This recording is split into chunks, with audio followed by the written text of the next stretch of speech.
हम नया unit start करने वाले हैं और ये यूनिट है डेटाबेस मैनेजमेंट सिस्टम्स।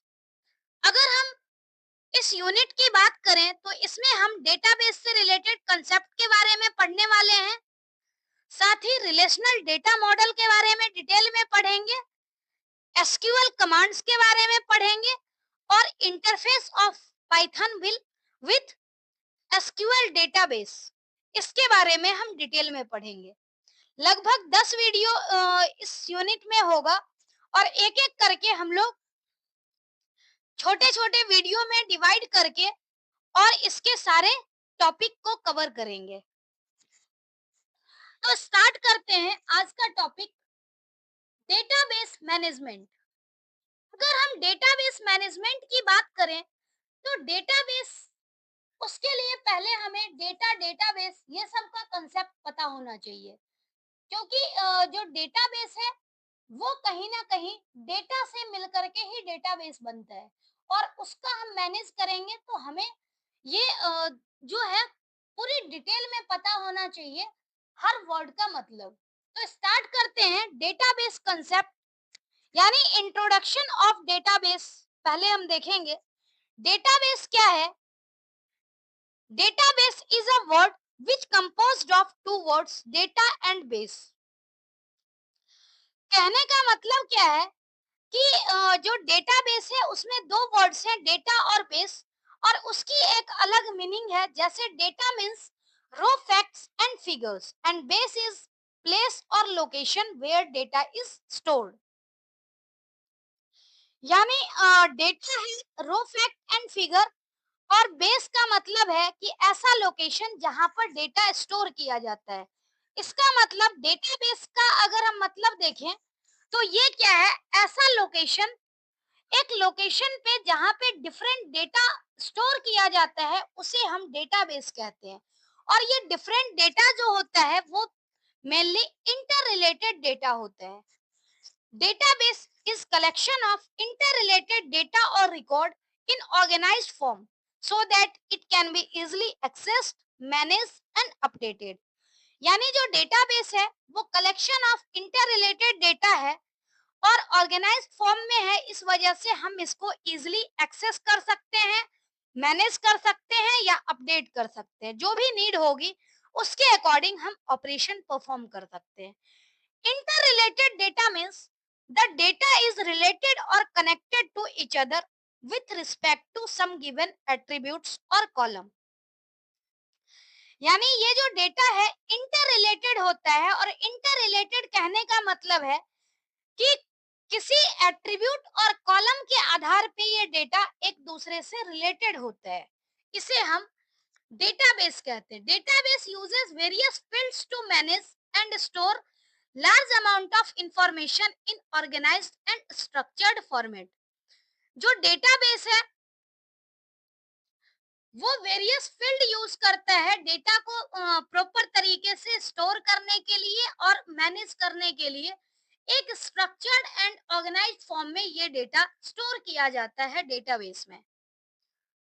अगर हम डेटाबेस की बात करें तो डेटा क्या है, सिंपल हमारे पास जो डेटा होता है वो रॉ फैक्ट होता है, फिगर होता है और स्टैटिस्टिक्स होता है। जब हम इस डेटा को कलेक्ट करते हैं और स्टोर करते हैं इस बेस यानी लोकेशन पे, तो इसे हमें बोलते हैं डेटाबेस। यानी डेटा को प्रॉपर तरीके से ऑर्गेनाइज हम किसमें कर रहे हैं, लोकेशन में। नेक्स्ट है introduction of database management system. अब हमें ये चीज पता चल गया कि डेटाबेस क्या होता है, यानी जहां पर हम डेटा को, मल्टीपल इंटर रिलेटेड डेटा को स्टोर करके रखते हैं उसे हम डेटाबेस बोलते हैं। और जब हम बात करें डेटाबेस मैनेजमेंट सिस्टम की तो डेटाबेस मैनेजमेंट सिस्टम को हम शॉर्ट में डीबीएमएस बोलते हैं। और डीबीएमएस क्या होता है, it is a software system which is used to manage database.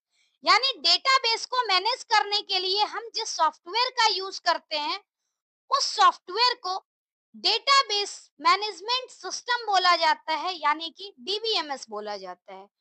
DBMS acts as an interface between user and database, which enables the user to create, insert, retrieve, update and delete the data. मतलब एक जो DBMS है वो user और database के बीच में interface की तरह काम करता है और इसकी हेल्प से हम लोग डेटाबेस को क्रिएट कर सकते हैं, डेटा इंसर्ट कर सकते हैं, डेटा को फेच कर सकते हैं, डेटा को अपडेट और डिलीट भी कर सकते हैं। इसके लिए डीबीएमएस सॉफ्टवेयर जो है वो हेल्पफुल होता है। बात आती है कि इतना सारा कुछ करने की नीड क्यों पड़ी, हमें डेटाबेस मैनेज करने की नीड क्यों हुई। तो हम लोग देखते हैं डेटाबेस की आखिर नीड क्या होती है। जो हमारा ट्रेडिशनल फाइल सिस्टम था यानी उसमें हम डेटा स्टोर करके परमानेंटली रखते थे, लेकिन उससे काफी सारी प्रॉब्लम्स थी, जैसे कि डेटा सिक्योर्ड नहीं था, इजीली एक्सेस नहीं हो पाता था, मैनेज करना मुश्किल होता था। तो इसकी वजह से डेटाबेस का कंसेप्ट आया। डेटाबेस में क्या होता है, सेंट्रलाइज्ड स्टोरेज प्रोवाइड करता है, यानी storage of data in a single location और सेंट्रल डेटाबेस। जब भी हम डेटाबेस की बात करेंगे तो सेंट्रलाइज फॉर्म में स्टोर होता है और उससे डिफरेंट डिफरेंट यूजर अपने तरीके से जो भी डेटा की रिक्वायरमेंट होती है उसको एक्सेस कर सकता है। नेक्स्ट है data integrity. Data integrity rule क्या करता है कि जो भी इंफॉर्मेशन स्टोर किया गया है वो एक्यूरेट हो, वैलिड हो और कांस्टेंट हो, ये चीज इंश्योर करता है। मतलब जो एक डेटाबेस है वो डेटा इंटीग्रिटी को इंश्योर करता है। नेक्स्ट है डेटा सिक्योरिटी।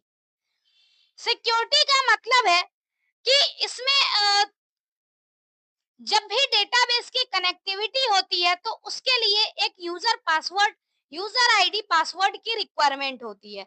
जो अनऑथराइज्ड यूजर होगा वो इसको एक्सेस नहीं कर सकता है। जो सेंसिटिव डेटा है जिसको हमें प्रोटेक्ट करने की जरूरत है उसको अनऑथराइज्ड एक्सेस नहीं मिलता है। तो इस तरह से डेटाबेस जो है वो एक डेटा सिक्योरिटी प्रोवाइड करने का भी काम करता है।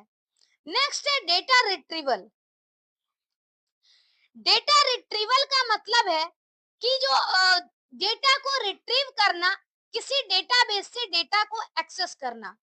तो जितने भी यूजर हैं, हर एक यूजर, अगर चाहे एडमिन हो या फिर मास्टर यूजर हो या फिर कोई एंड यूजर हो, जैसे कि अगर स्कूल का डेटाबेस है तो एडमिन का डेटाबेस हो गया, मतलब एक स्कूल का डेटाबेस है जो कि हेडक्वार्टर से मैनेज हो रहा है।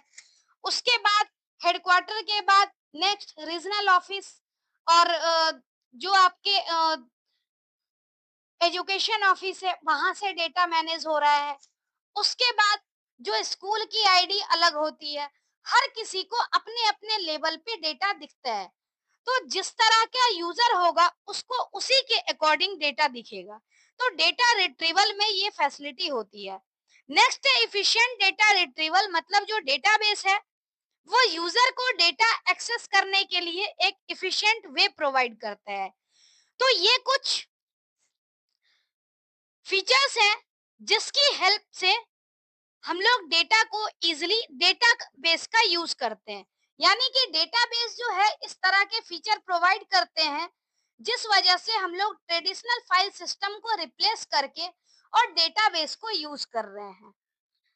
डेटाबेस का इंट्रोडक्शन हमने देखा, नीड देख लिया। अब हम आते हैं इसके एडवांटेज डिसएडवांटेज पे। अगर हम एडवांटेजेस की बात करें तो जो हमने नीड में पढ़ा है मेनली वो हमारा जो फीचर है जिसकी वजह से ही हम डेटाबेस को यूज कर रहे हैं। तो जितने भी नीड है वो सारे एडवांटेजेस ही हैं। फिर भी हम एक एक करके देखते हैं कि क्या एडवांटेज है।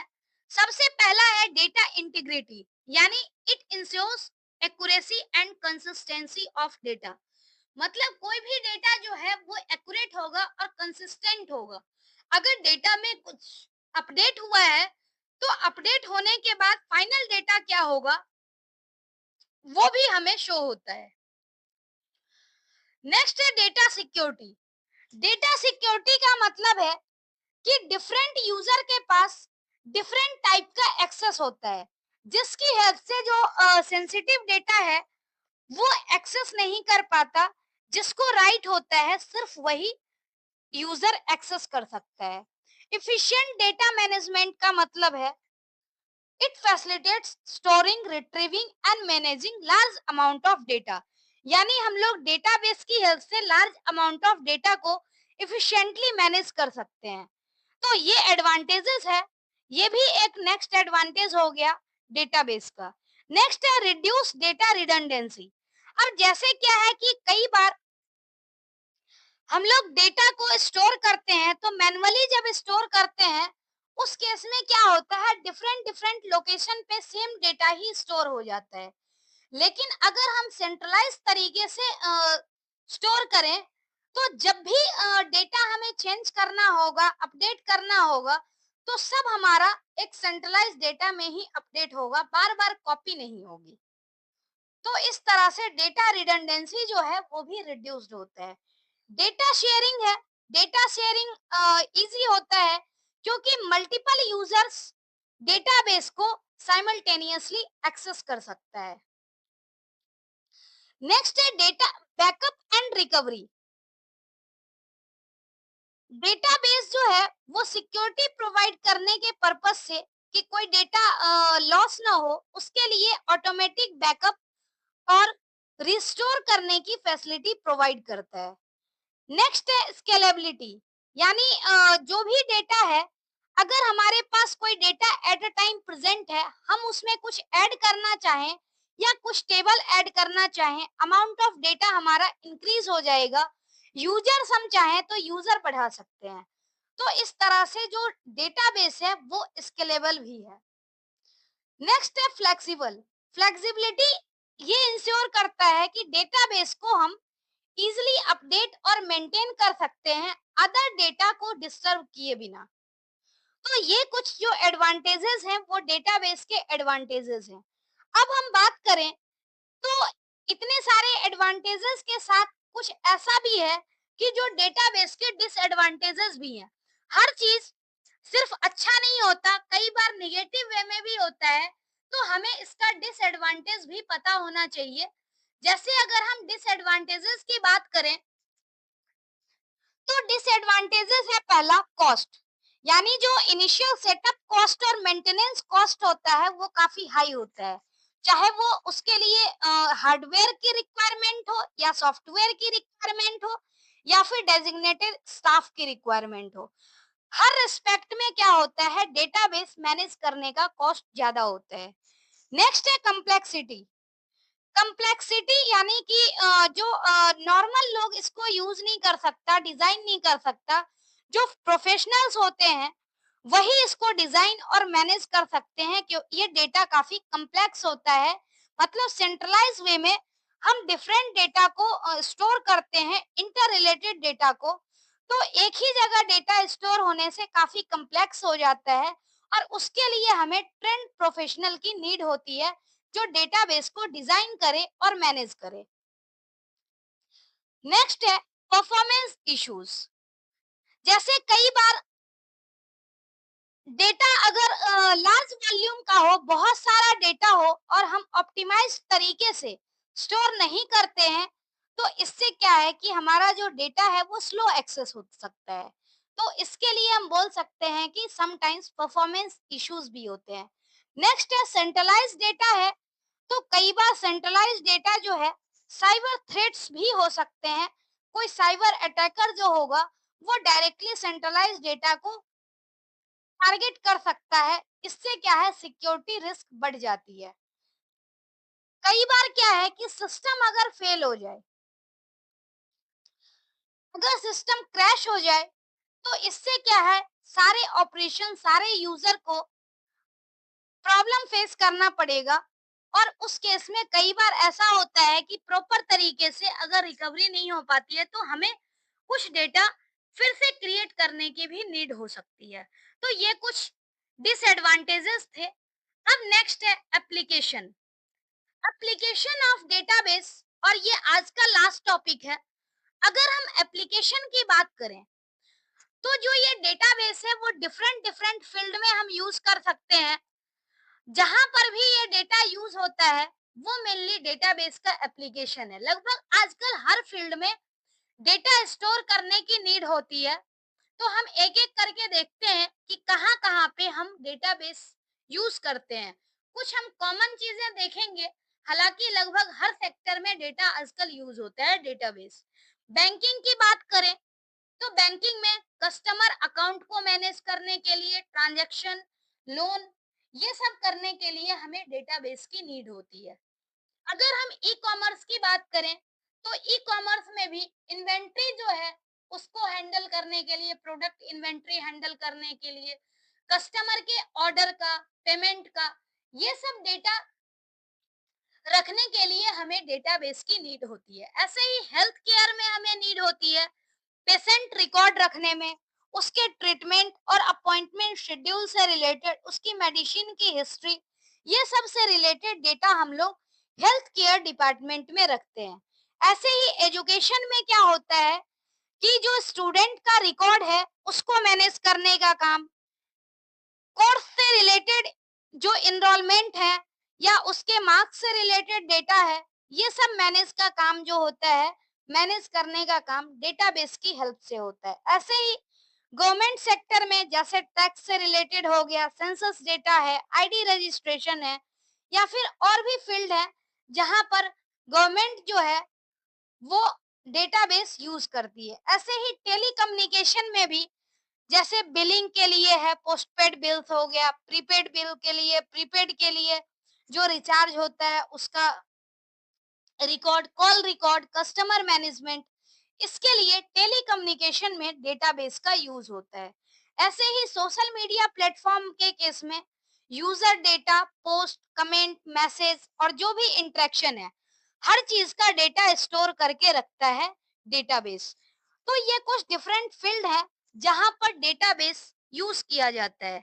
हम लोग फिगर की हेल्प से भी देख सकते हैं, जैसे यहाँ पर बनाया हुआ है एप्लीकेशन ऑफ डीबीएमएस में मैन्युफैक्चरिंग, यानी कोई चीज, कोई फैक्ट्री वगैरह है वहां पर भी डेटाबेस की नीड होती है। Banking and finance, education sector, credit card transaction, social media website, telecommunication, human resource management, railway and airline reservation, online shopping, मतलब ये सारे जो फील्ड हैं इसमें हम डेटाबेस मैनेजमेंट सिस्टम का यूज करते हैं। तो ये आज का वीडियो था जिसमें हमने मेनली डेटाबेस कंसेप्ट पढ़ा, बेसिक। उसके बाद डेटाबेस की नीड क्यों है, एडवांटेजेस, डिसएडवांटेजेस और एप्लीकेशन। तो आज के लिए इतना ही। नेक्स्ट वीडियो में हम लोग अगला कंसेप्ट पढ़ेंगे, डेटा मॉडल के बारे में पढ़ेंगे। जो हमने रिलेशनल डेटा मॉडल हमें पढ़ना है, तो ये डेटा मॉडल का कंसेप्ट हम कल की वीडियो में स्टार्ट करेंगे। आज के लिए इतना ही। Thank you so much.